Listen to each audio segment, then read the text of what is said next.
Get ready to enter the Thrivetime Show. We started from the bottom, now we here.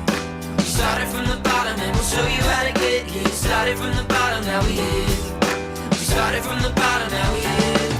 We started from the bottom, now we're on the top. Teaching you the systems to get what we got. Colton Dixon's on the hooks, I break down the books. Z's bringing some wisdom and the good looks. As the father of five, that's why I'm a dive. So if you see my wife and kids, please tell them hi. It's the CNC up on your radio. And now 3, 2, 1, here we go.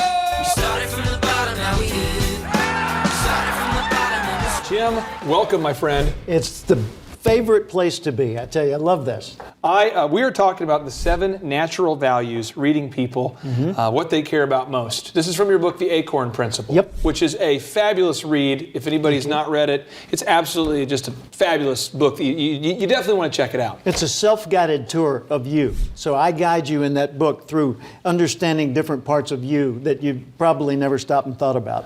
Now, this concept, before we dive into, I want to ask you, why in your mind is it so important? Why is it so important for leaders to understand these 7 natural values? Well, let's take that phrase, natural values, and separate it out. Yep. Everybody understands values. It's what you care about, right? Okay. But there are different schools of thought about values. Most people think your values are things you learned from your parents. You got it from school, you got it from church, you got it from culture, society, whatever. Yeah. Values are handed down like that.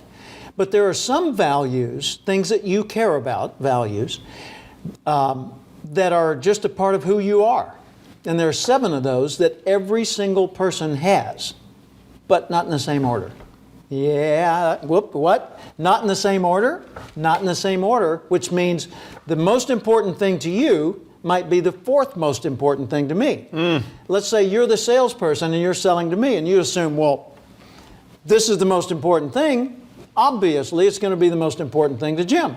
So you're selling me the number 1 most important thing on your list, thinking that's what I will want. Yeah. It's number 4 for me. My buying hot buttons are 1, 2, and 3, and you're selling me on number 4. Like I go in to buy a car and I want affordability, reliability, and cool factor.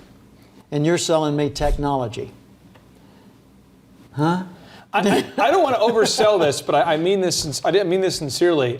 This is absolutely just a huge concept to understand, because when you understand how to systemically connect with people and their natural values and figure out their hot button, so to speak, you can systemically sell to anybody repeatedly.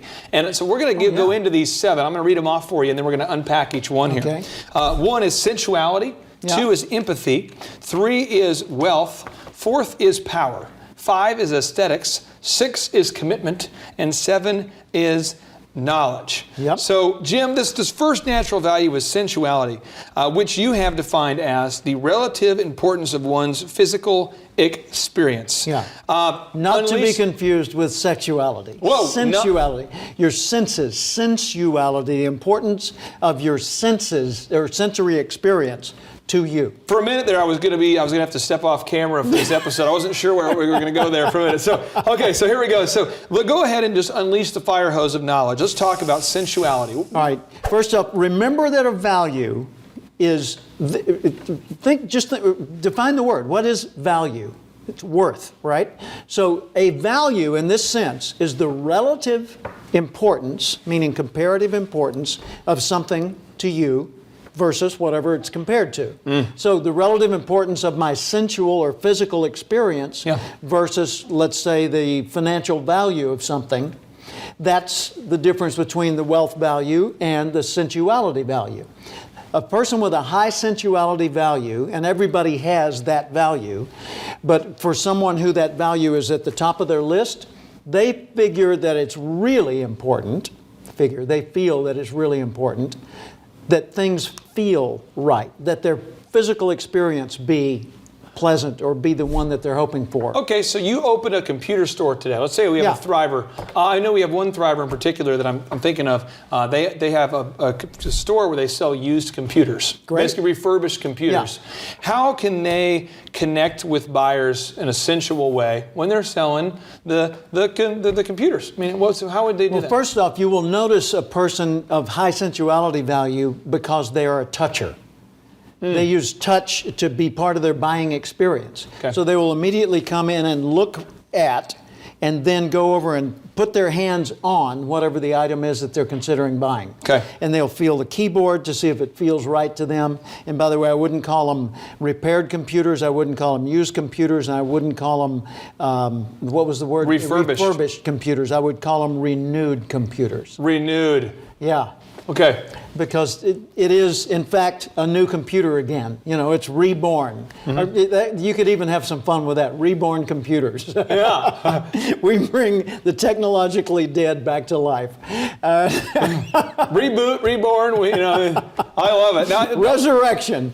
Yeah, so you go into the computer store, high sensuality value person goes over and touches the computer, and they feel, they pick it up to see what the weight is, and they feel the texture of the covering on it and so forth. That's going to be part of their buying decision. Okay. And don't trivialize that. If it doesn't matter at all to you, it's a low value on your list. If it's a high value on their list, I'll guarantee you that counts. Make sure that the Thrivers can distill the action item from this, because with my photography business, I am not a sensual, let's say, buyer of things. I honestly, I personally will go into the furniture store and I try to buy what I need as quick as possible, get out of there. But I realize that not every bride, but I would say maybe 1 out of 3, did want that experience. So we invested money in making a really cool experience. We had my assistant design a really cool office. It smells a certain way.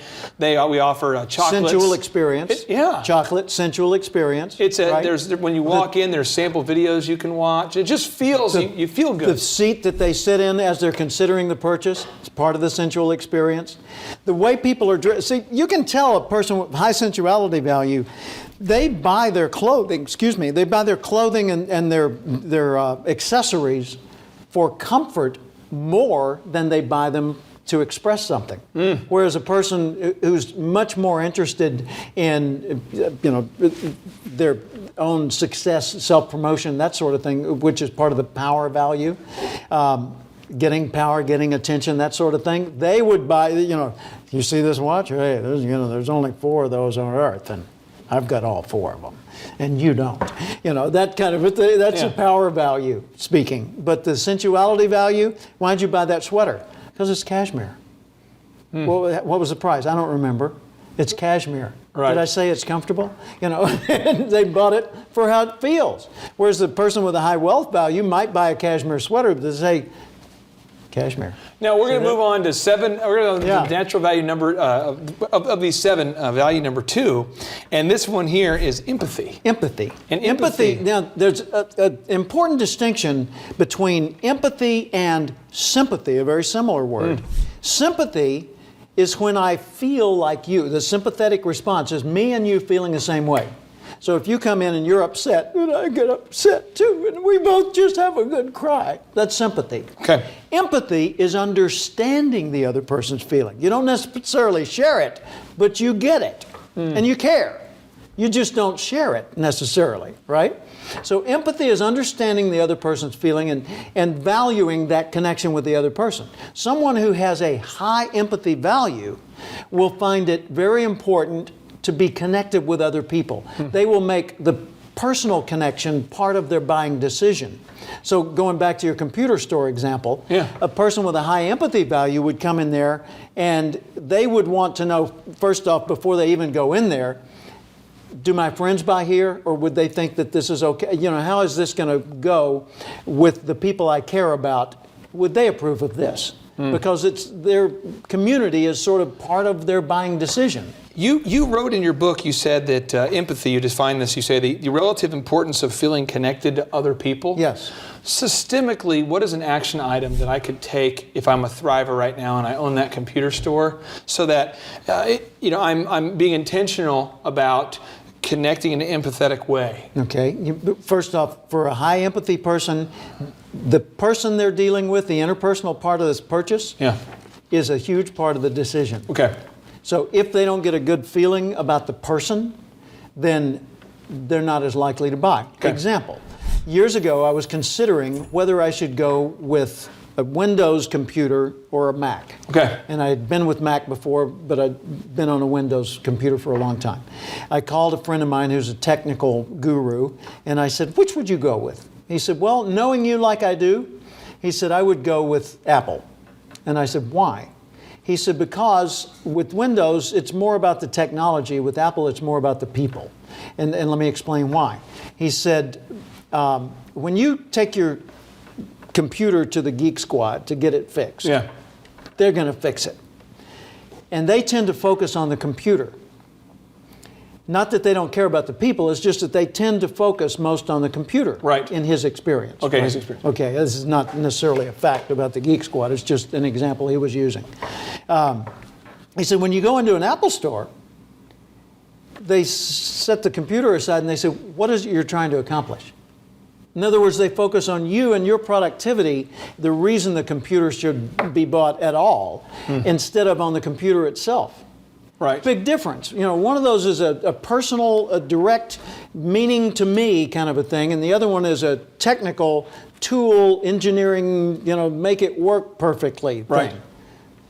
So high empathy value, I care about the people factor. I want to know, are you a good person that cares about my interest, or are you just a technical expert who's going to help me buy, or what? And I'm just thinking through this. I just know with my photography business as an example, I know that we, and even with the men's grooming business I'm involved in, we noticed that people had our employees had a hard time connecting with customers unless we provided them some sort of script framework or some plan to have meaningful conversations. Yeah. And so And some people would say, wait, how can you have a script and a meaningful conversation at the same time? And the answer is, you make sure the script is the truth for that person. So whatever script they are using is simply an outline of their own thoughts expressed well. Exactly. What we did is we scripted a thing called FORE, which is F-O-R-E. And the idea is to ask every customer about their family, occupation, their recreation, and what they do for enjoyment. We just ask them those four questions. I like that. Yeah. And it allowed us to always empathetically connect. Now, again, that might the fun thing about these values, and I want to make sure we're not getting this confused, is that you want to kind of have a checklist where you make sure in your sales process that you're acknowledging the presence of all 7 values. But each customer might value one value more than the other. And so it's important that we hit on all of them. But if you're talking to a customer who you're going, this person is into the sensual stuff here, let them do it. Let them touch the computer, let them feel it, test it. You bet. Let them try on the Apple Watch. Let them, whatever, put that cashmere against their own arms and feel how good it feels. The thing to remember about this is everybody has all 7 values. But not all 7 values are high values for every person. So you've got a candy shop and you got peppermint, you got chocolate, you got vanilla, you got caramel, you've got 7 different flavors. Customer comes in the door, what are you going to lead with? You're going to lead with listening and observing to find out what this person's drawn to. In other words, you want to know, I want to read you. I want to know, are you a peppermint person? Are you a chocolate person? Are you whatever? I want to know which value is at the higher end of your list, and it may be a couple of values that I notice. And so that's what I'll sell to or appeal to as I'm selling, so that you and I feel compatible. And the problem is that we as humans, if you're a business owner watching this, or you're a manager or a sales guy or whatever, you have your own bias. And if you're not careful, you'll play to your bias all the time, and your customer doesn't necessarily share that bias. We're the affordable shop. Come to us. Well, that's an appeal to the wealth value. Right. Okay? Yeah, just recognize that that's not going to even remotely be heard by the person who's got a high knowledge value and wants the technical excellence and all that sort of thing. Well, and a beautiful segue into this third value here of natural value of wealth. Yeah, and by the way, you notice SEW, sensuality, empathy, wealth. So like sewing. Okay. Imagine you have a little sew pack. Okay. Like the kits that you used to get in hotel rooms as an amenity, and it's got 7 colors of thread in it. Okay. They used to have these in hotels? Yeah. Yeah, kind of like the I wanna go back to shampoos that and the time. things Take me like back that. there, Jim. Take but me they back would to that give you time. a little repair kit for your, if you lost a button or something, and it had 7 different, in this instance, how convenient, 7 different colors of thread and a needle, and so you could put the button back on your sleeve. Which thread are you going to use? You're going to use the one that's compatible. Okay, so SEW, sensuality, empathy, wealth. SOPAC, a package. PACK, the other 4 values: power, aesthetics, commitment, knowledge. And we'll get to those others description in a minute. But if you think of that little SOPAC, it gives you a mental tool for remembering the 7. Okay, here we go. So we're moving on to this third one here. It's the natural value of wealth. And you say here in your book, you say, the market value of items is noted clearly. Quality is a major consideration. 1 cashmere jacket would be preferred over 2 wool blend jackets. The sincerity of one's words is evaluated by what they do with money. Yeah. If he really meant that, he would put his money where his mouth is. Go ahead and unleash the fire hose of knowledge here, my The friend. relative importance of wealth, value, in a technical sense, value, financial worth, that's what this is all about. Someone with a high wealth value would be like a good colleague of mine who has become quite substantially wealthy over the years. I met him when he was a teacher and he was not earning much at all, and his daily habit patterns have followed his high wealth value from the days when he was broke to the days now when he's quite wealthy. What does he do first thing in the morning? He gets up, and before he gets his coffee, he goes to his computer, opens it up, logs onto his accounts, looks at the incoming transactions from the day before, the outgoing expenditures from the day before, categorizes those. By the way, he turned on the coffee machine on his way there, but he didn't get his coffee yet. After he hears that the machine is on, he pauses, goes back over, grabs his coffee, sits down, and while he's finishing his cup of coffee, he's also completing all of yesterday's income and outgo and putting it in the right categories, and he is ready to get wealthier today. He always knows where his investments are. That's amazing. He's got his hand on the pulse of his money, right? At all times. Okay, so if you're selling to that guy, what do you emphasize? Value of the cost effectiveness. Yeah, the money, the numbers, the specific detail. This home will be worth more 5 years from now based on the following factors. So obviously you're selling the investment value of the home as opposed to the comfort of the home. But if you're selling to my wife, it's a different deal. That's the thing. Totally it. Yeah. This is just, again, I'm going to have to just tape my head back together. It is just exploding. So now let's say that you are trying to appeal to a guy who has the wealth value. Yeah. As the action item, should we go ahead and have as And by part the of way, our- everyone has the wealth value. Everyone. We're talking about a guy who has the high wealth value, meaning its relative importance is greater than the other values to this person. As a way to make sure that's on the checklist, though, Yeah. would it make sense to show your retail value of your product or to show the cost effectiveness as part of your presentation? Make sure you're addressing. Sure. Okay. Yeah, because what you're doing in any sales presentation and any marketing appeal is you're shopping to determine what the buying motives are for each person. Yeah. Because if you sell to my buying motives, I'll buy. Yeah. If you sell to your buying motives, I won't necessarily, unless we're very, very compatible. I think of a really decent example about this. Recently, I know a guy, he does home swaps. Yeah. It's where you have a luxury home, and basically you know someone else with a luxury home, and you go, well, hey, I'm only going to live in California half the year. The other half the year I want to be in Colorado, so I'm going to basically have an empty house half the year. Yeah. So they started these online communities where people will go, Like well, a you own a house, timeshare, and I own, sort of. and they Yeah. start swapping. Well, the idea behind that, though, it makes logical sense to certain people, but as you try to sell a timeshare, the timeshare idea, and I've seen these timeshare presentations, some of them are magical. Oh, they are. But some of them focus entirely on, they try to hit you on the wealth and see if that's something that appeals to you. And if you don't care about that, then they tour the Quality home. of life. The quality of life, and now you're going, whoa, this is beautiful, look at this. Can you picture yourself sitting by this, and they put Very you in the sensual. scene, yeah. And they they've just- got videos in a special little room with the, comfortable seating and all that, and you just feel like, honey, that just felt like we were at a resort. Maybe we should do this. I don't know, but it costs more than a car. Yeah, but we got a car. And they go through the whole SOPAC. They do the whole thing though, and they hit do. on all of them. They totally do. It's amazing. And That's once the they thing. find it, If you're only selling to 2 or 3 of the values, you're missing people who have 4 other of the values as their high priorities. well, now I want to move on to this next one here. This is the 4th one, one that gets me kind of excited here. This is the natural value is Because power. it's one of yours. That's It's right. power. It's Yeah. power. And you wrote here that the relative importance of control and recognition. Yeah, Talk to me notice about the it. difference. Control and recognition. Control is to be in charge, to be the guy that can make the decisions, or the gal that is the one that answers for everything and handles everything. Recognition is not this, it's this. In other words, you're receiving instead of exerting or asserting.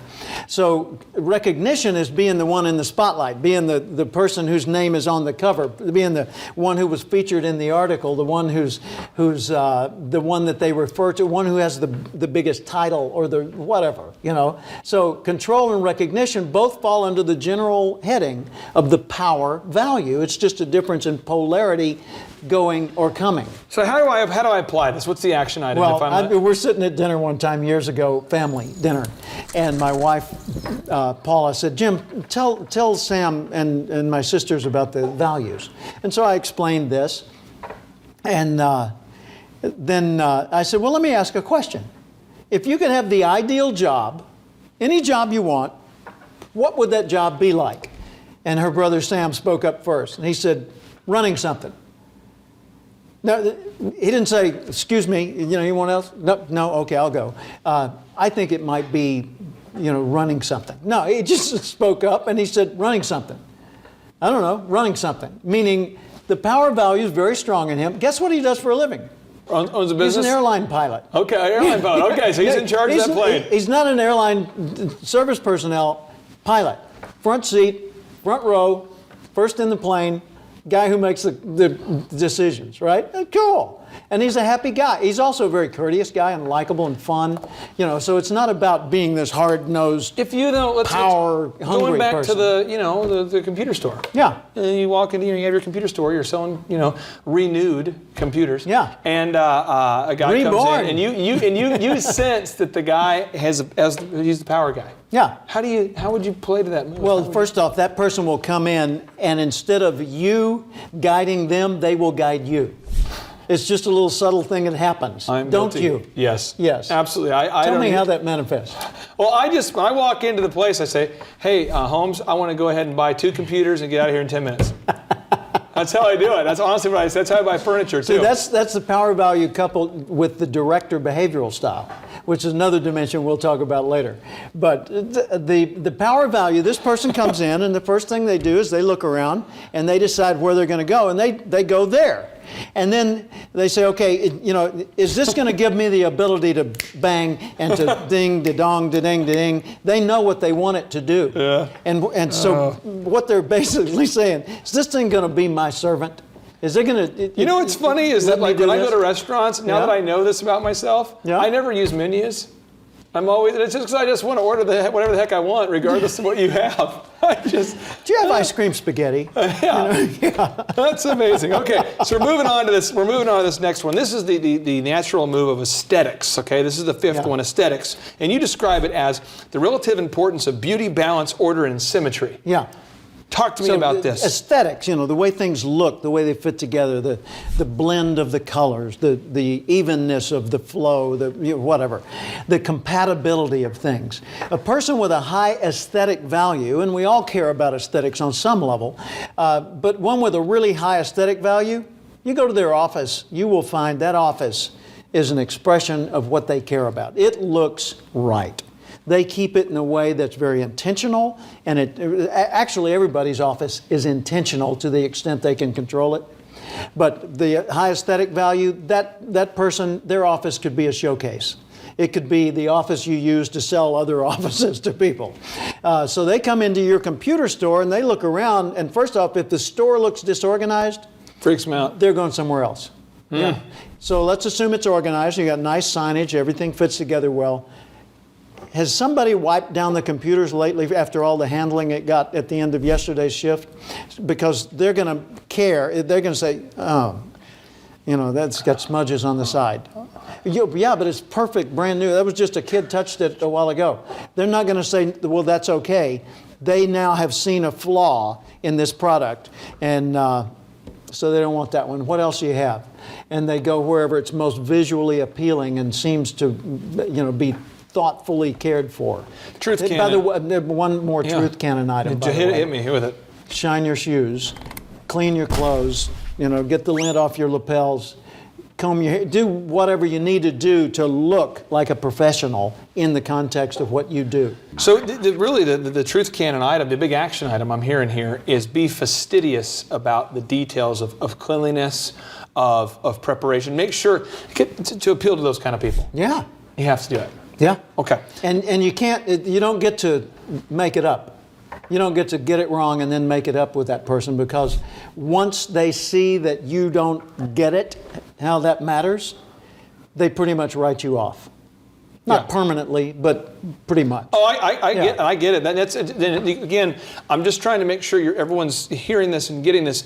Everybody has all 7 of these values, as Jim has illustrated, in different levels. But we really, really do have to make sure that we notice what their hot button is. Yeah. Now, moving on to this next one here, okay, this is our next natural value.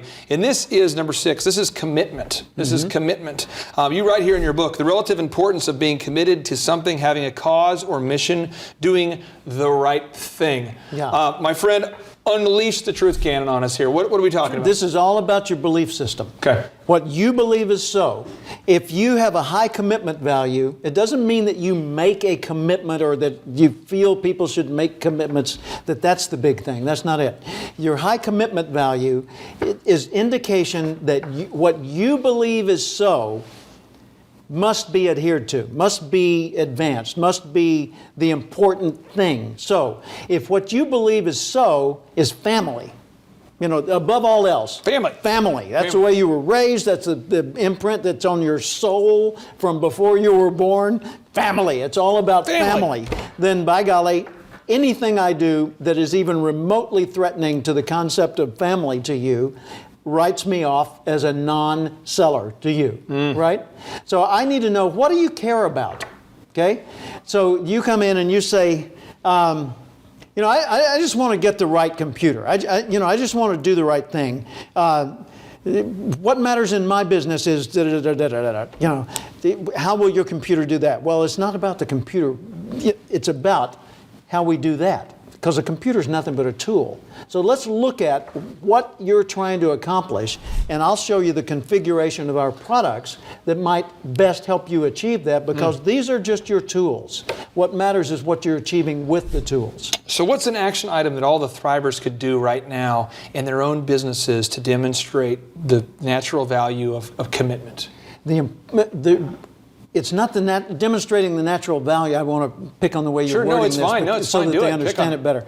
The relative importance of something, that's what we're talking about here. How important is the commitment item to them compared to other items like sensuality or empathy or wealth or power or aesthetics, okay? So what you want to do is listen. If they're saying to you, this is absolutely important, or anything that they indicate a sense of strong conviction about, recognize that's a priority buying impulse for them. So you want to acknowledge that and respect it. So the main thing you're doing is listening for that. For example, if I were buying a gift for a person with a high commitment value, that gift would not be a gift of indulgence like a spa day or something like that. It would be something like dedicating a wall plaque at the cancer treatment center in their name, if that was a cause that they believed in. I love laughing because this is so true. And I just know, I remember years ago, someone gave me a spa package for a Christmas gift. And I'm like, if this person knew me, they would know. that I don't like to go to spas. I don't do spa. I don't do that. Yeah. You know, and but again, I do the reverse of spa apps. but it would have been a perfect gift for my wife, let's say. Yeah. And that's why knowing the soap hack is so important. And a lot of people will say, well, you know, that's because it's a gender thing. Woman naturally loves a spa day. Not necessarily. This is not well, there are gender tendencies, right, of course, but it's not a hard rule that this gender is this way and that gender is that way. Now, we're going to move on to the seventh one, and this is the one that again, is one that I get excited about. It's probably because it's a bias of mine, and that's the problem we have here. But we're talking about knowledge here. We're talking about knowledge. And you describe this in your book as the relative importance of learning and understanding. Yeah. So explain to us what you mean by that. All right. Let's say that I want to give you a Christmas gift. Yeah. And one thing I notice about you is that you are a voracious learner. You love to learn. When I say, how's it going? You say, oh man, I learned something the other day. Did you know that? And you're telling me about your latest discovery. So it's always about knowledge. Yeah. And I go, bing, bing, high knowledge value. What am I going to buy as a gift when I go to visit Clay's house? Am I going to bring him a bottle of wine? How about a book? How about a book? How about an app? How about the special insider access to a certain knowledge base? How about a day with one of his favorite mentors? How about a DVD of somebody you admire, or provide knowledge, it's too or good. access to it's knowledge, too good. a library card, whatever. A gateway to knowledge. The other day, we had an opportunity to work with a company called Mike Council Plumbing out there in Silicon Valley, San Jose. Yeah. And it was an honor because they do it right. And I go there, and I honestly mean this. Someone was joking, but they were going, "You probably enjoy this more than Disneyland." And I was going, "Yeah, I actually did. I enjoyed going to this plumbing office. I honestly can tell you, I enjoyed it 20 times more than my trip to Disney World." Wow. 10, because I just loved hearing these plumbers talk about how they had systemically built a business from small to massive, how it was successful, how it was blessing the employees, their workflows, their checklists, their books they're reading. And I just sat there, and my wife is like, you are such a nerd. I mean, I was just obsessed with this plumbing company. So geek can be a very profitable thing to be. Man, I can say this though. If you're watching this, if you're listening to some of these SOPAC values, and you go, I don't relate at all to that one. Just know that your customer is going to relate to one of them very strongly, or two of them, or three of them. Yeah. But everybody has a little bit of all these in them. Yeah. And I just want to give final capstone thought, my friend. Okay. What was the final capstone thought that you would tell the Thrivers on the other end of that camera? What would you tell them? First off, about the knowledge value. For this person, it really matters that they understand things, that you knowing the product and explaining it and providing the materials or the website or the whatever to give them the technical particulars, that matters to them. There are people sitting right next to them or standing right next to them who don't care at all about that. And I mean, they care on some level. Yeah, I need to know that, but only to the extent that it might be a problem. Yeah. But I don't like it. You know, it's kind of like, yeah, I'll do that because that matters, but I don't like it, okay? Right. So get it, that if someone's knowledge value is high, they love to learn. So that'll be part of their buying process, their buying decision, okay? But all of this comes back to noticing more about the patterns in people. Noticing what's his priority, what's her priority. What does that indicate in the SEWPACK formula, SOPAC? Sensuality, the relative importance of your feeling, your personal physical experience, like the way the cup feels when you drink from it, the way the seat feels in the movie theater. Like my wife, Paula, high sensuality, said, let's don't go to that movie. I said, why not? She said, they have Pepsi there and I like Coke. Really? I said, whoa, that's the concession stand. We're going for the movie. We're going for the experience. Yeah. And the seats are more comfortable here and they got Coke instead of Pepsi. So good. See, that's sensuality. Empathy, the relative importance of other people and feeling connected with them. It's Paula's highest two values are sensuality and empathy. And when we were celebrating her 60th birthday, which you know is a very significant one, instead of buying her a bunch of gifts, I created an event with our son. We called her good friends, and we even flew in one of her friends from Michigan all the way to California. Really? And had a party of all of her closest friends, and we played her favorite music. We had made a mix of all of her favorite songs from over the years. That night was one of the highlights of her life. Boom. That's amazing. Yeah. Super husband, winning the. You're making all husbands look bad now, my friend. And then the wealth values, the relative importance of the financial aspect or the value of what it is you're talking about. For that person, you sell to the numbers. Power, the relative importance of how important this is, how much control it gives them, whether it makes them look cool or not cool. You know, who else has got one? Oh, Tom Cruise has one of these. Well, give me one of those. You know, whatever. That kind of thing. Aesthetics, the relative importance of the beauty, balance, symmetry, blend, color, textures, you know, the look of things, the neatness and order. Commitment, the relative importance of this being the right thing to do. This being, you know, they're the people that buy a Prius or buy a Leaf or buy, you know, whatever, some kind of a hybrid because they want to do the right thing for the environment. Does it save little puppies if I buy your soda? Yeah, good. You know, baby seals? Yep, those too. Great, I'm in. You know, that's a high commitment value. But then again, so is this good for the core? Absolutely. Okay, then play the Marines hymn while we buy this. High commitment value, right? Knowledge, that one's self-explanatory. You know, the more you know, the more options you see, more likely you are to win. Jim, I appreciate you more than you know. Thank you for being here. You are a great American, my friend. Back at you. The number of new customers that we've had is up 411% over last year. We are Jared and Jennifer Johnson. We own Platinum Pest and Lawn and are located in Owasso, Oklahoma. And we have been working with Thrive for business coaching for almost a year now. Yeah. So what we want to do is we want to share some wins with you guys that we've had by working with Thrive. First of all, we're on the top page of Google now. Okay. I just want to let you know what type of accomplishment this is. Our competition, Orkin, Terminex, they're both $1.3 billion companies. They both have 2,000 to 3,000 pages of content attached to their website. So to basically go from virtually non-existent on Google to up on the top page is really saying something.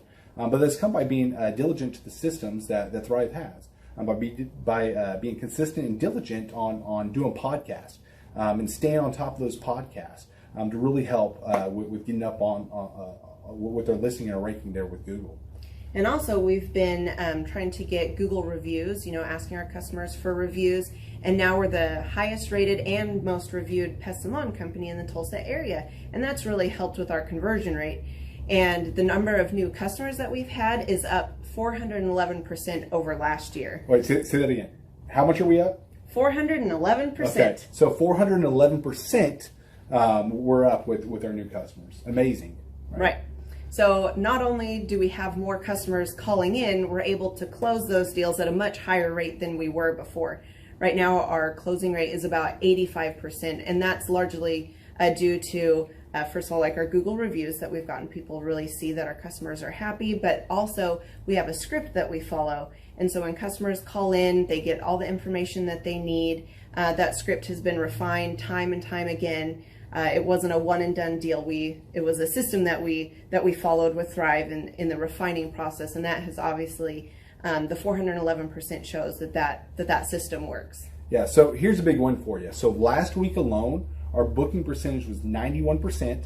We actually booked more deals, more new customers last year than we did the first 5 months, or I'm sorry, we booked more deals last week than we did the first 5 months of last year from before we worked with Thrive. So again, we booked more deals last week than the first 5 months of last year. And it's incredible. But the reason why we have that success is by implementing the systems that Thrive has taught us and helped us out with. So. Some of those systems that we've implemented are group interviews. That way we've really been able to come up with a really great team. We've created and implemented checklists. That way everything gets done and it gets done right. It creates accountability. We're able to make sure that everything gets done properly, both out in the field and also in our office. And also doing the podcast, like Jared had mentioned, that has really, really contributed to our success. But that, like I said, the diligence and consistency in doing those and that system has really really been a big blessing in our lives. And also, it's really shown that we've gotten the success from following those systems. So before working with Thrive, we were basically stuck. Really no new growth with our business. And we were in a rut, and we didn't know. The last 3 years, our customer base had pretty much stayed the same. We weren't shrinking, but we weren't really growing either. Yeah, and so we didn't really know where to go, what to do, how to get out of this rut that we're in. But Thrive helped us with that. They implemented those systems. They taught us those systems. They taught us the knowledge that we needed in order to succeed. Now it's been a grind. Absolutely, it's been a grind this last year. But we're getting those fruits from that hard work and the diligent effort that we're able to put into it. So again, we were in a rut. Thrive helped us get out of that rut. And if you're thinking about working with Thrive, quit thinking about it and just do it. Do the action, and you'll get the results. It will take hard work and discipline. But that's what it's going to take in order to really succeed. So we just want to give a big shout out to Thrive, a big thank you out there to Thrive. We wouldn't be where we're at now without their help. Hi, I'm Dr. Mark Moore. I'm a pediatric dentist. Through our new digital marketing plan, we have seen a marked increase in the number of new patients that we're seeing every month, year over year. 1 month, for example, we went from 110 new patients the previous year to over 180 new patients in the same month. And overall, our average is running about 40 to 42% increase month over month, year over year. The group of people required to implement our new digital marketing plan is immense, starting with a business coach, videographers, photographers, web designers. Back when I graduated dental school in 1985, nobody advertised. The only marketing that was ethically allowed in everybody's eyes was mouth-to-mouth marketing. By choosing to use the services, you're choosing to use a proven turnkey marketing and coaching system that will grow your practice and get you the results that you're looking for. I went to the University of Oklahoma College of Dentistry, graduated in 1983, and then I did my pediatric dental residency at Baylor College of Dentistry from 1983 to 1985. Hello, my name is Charles Kolaw with Kolaw Fitness. Today I want to tell you a little bit about Clay Clark and how I know Clay Clark. Clay Clark has been my business coach since 2017. He's helped us grow from 2 locations to now 6 locations. We're planning to do 7 locations in 7 years and then franchise. And Clay has done a great job of helping us navigate anything that has to do with like running the business, building the systems, the checklists, the workflows, the audits, how to navigate lease agreements, how to buy property, how to work with brokers and builders. This guy is just amazing. He's this kind of guy has worked in every single industry. He's written books with like Lee Cockrell, head of Disney, with the 40,000 cast members. He's friends with like Mike Lindell. He does Reawaken America tours, where he does these tours all across the country, where 10,000 or more people show up to some of these tours. On the day-to-day, he does anywhere from about 160 companies. He's at the top. He has a team of business coaches, videographers, and graphic designers and web developers, and they run 160 companies every single week. So think of this guy with a team of business coaches running 160 companies. So in the weekly, he's running 160 companies. Every 6 to 8 weeks, he's doing Reawaken America tours. Every 6 to 8 weeks, he's also doing business conferences where 200 people show up, and he teaches people a 13-step proven system that he's done and worked with billionaires, helping them grow their companies. So I've seen guys from startups go from startup to being multimillionaires, teaching people how to get time freedom and financial freedom through the system. Critical thinking, document creation, putting it into organizing everything in their head to building into a franchisable, scalable business. Like one of his businesses has like 500 franchises. That's just one of the companies or brands that he works with. So amazing guy, Elon Musk kind of like smart guy. He kind of comes off sometimes as socially awkward, but he's so brilliant, and he's taught me so much. When I say that, like Clay is like, he doesn't care what people think when you're talking to him. He cares about where you're going in your life and where he can get you to go. And that's what I like most about him. He's like a good coach. A coach isn't just making you feel good all the time. A coach is actually helping you get to the best you. And Clay has been an amazing business coach. Through the course of that, we became friends. I was really most impressed with him is when I was shadowing him one time. We went into a business deal and listened to it. I got to shadow and listen to it. And when we walked out, I knew that he could make millions on the deal, and they were super excited about working with him. And he told me, he's like, I'm not going to touch it. I'm going to turn it down, because he knew it was going to harm the common good of people in the long run. And the guy's integrity just really wowed me. It brought tears to my eyes to see that this guy, his highest desire was to do what's right.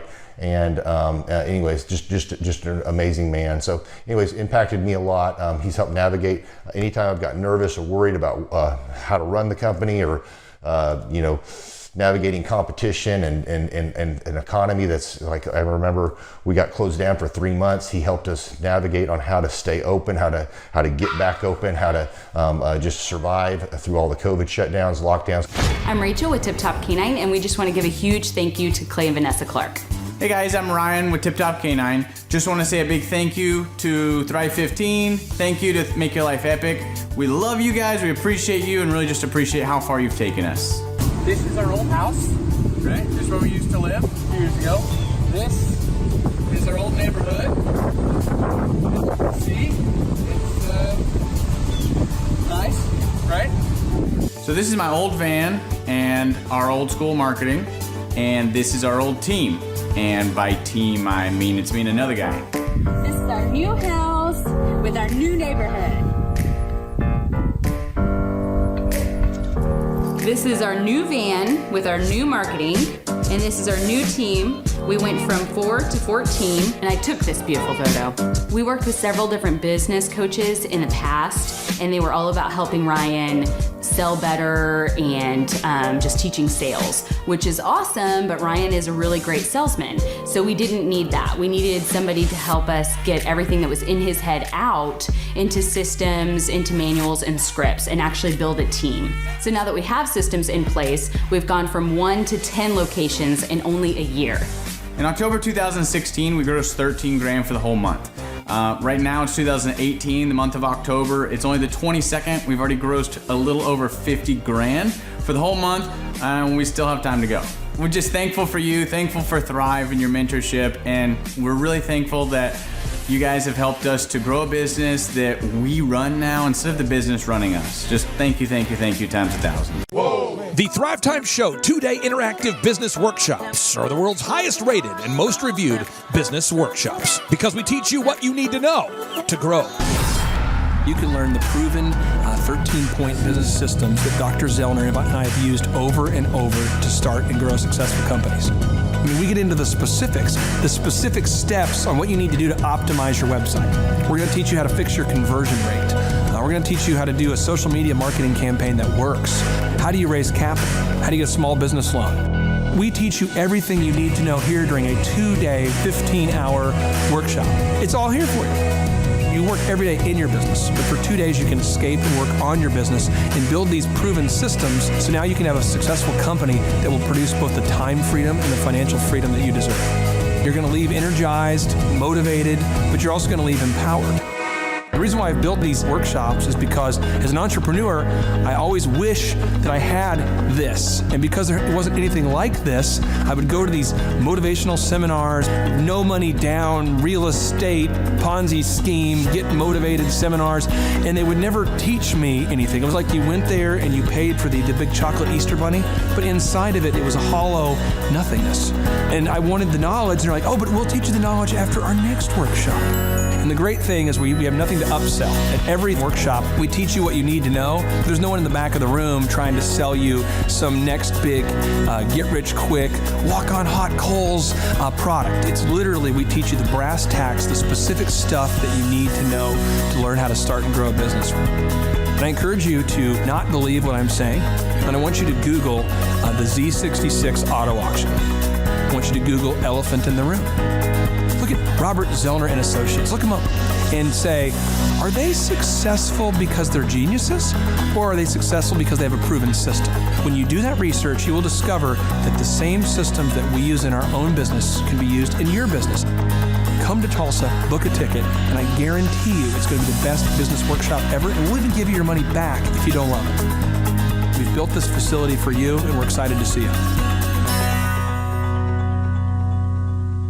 And now you may be thinking, what does it actually cost to attend an in-person 2-day interactive Thrivetime Show business workshop? Well, good news. The tickets are $250 or whatever price that you can afford. What? Yes, they're $250 or whatever price you can afford. I grew up without money, and I know what it's like to live without money. So if you're out there today and you want to attend our in-person 2-day interactive business workshop, all you got to do is go to thrivetimeshow.com to request those tickets. And if you can't afford $250, we have scholarship pricing available to make it affordable for you.